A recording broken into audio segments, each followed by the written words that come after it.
Welcome to this latest episode of Talking Trim. I'm Jonathan Skinner, and today we are looking at the A-post pillar windscreen panels for the Jaguar E-Type open two-seater Roadster models. They did vary between the Series 1s and the Series 2 and 3s, and we have examples of all of these here. The overall concept of them is exactly the same. They were situated in the same place to the left and right of the windscreen. So if I can just draw your attention to this Philip Porter book here, we're talking about this panel here. And obviously there's one on the opposite side. So one there and one there. Bit of a subject of debate about the colour. Generally speaking, the majority of the E-Type Roadsters would have left with these in black to match the rest of the dash and console area. However, I have come across some notes and records of some of the 3.8 leaving in a matching trim colour to the main trim, so red for example. So just bear that in mind, and obviously let us know at the point of ordering if you want them in a different colour. Otherwise we would standardly supply them in black. So what we've got here is we've got the retrim kit, i.e. the materials that we supply as standard to recover your original panels. They're in black Leathercloth. They're sold as a pair. We sell them individually, or they are already supplied as part of the trim kit. We've then got a trimmed up set here that customer supplied his old steel metal frames, and we have trimmed them up. And his car is a 3.8 litre, so Series 1. And then here we have the moulded Series 2 and Series 3 versions. So you can see the overall shape is pretty much identical there. It's obviously a lot thicker, but it doesn't end up like that when it's in the car. These moulded urethane foam that you heat up and trim round.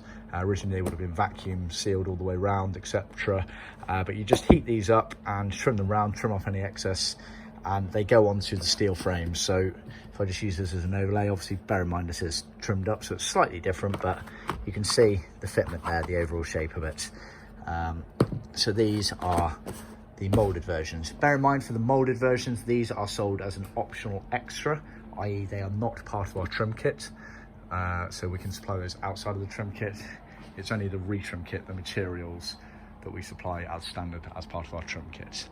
So you can see, looking at the steel panel, which the steel panel pretty much remains unchanged between the cars. It's just the way it was trimmed. I think there was a subtle difference, but overall the concept is exactly the same.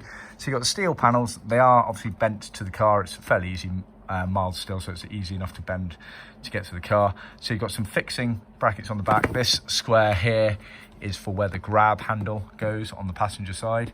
Obviously what we do when we're trimming them up is we float over that so that it allows you to make the car applicable to your left-hand drive or right-hand drive version of the car.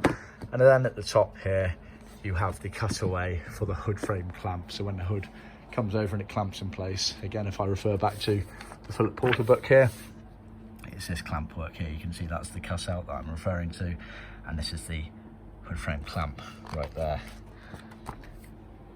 So for the Series 2s, exactly the same concept.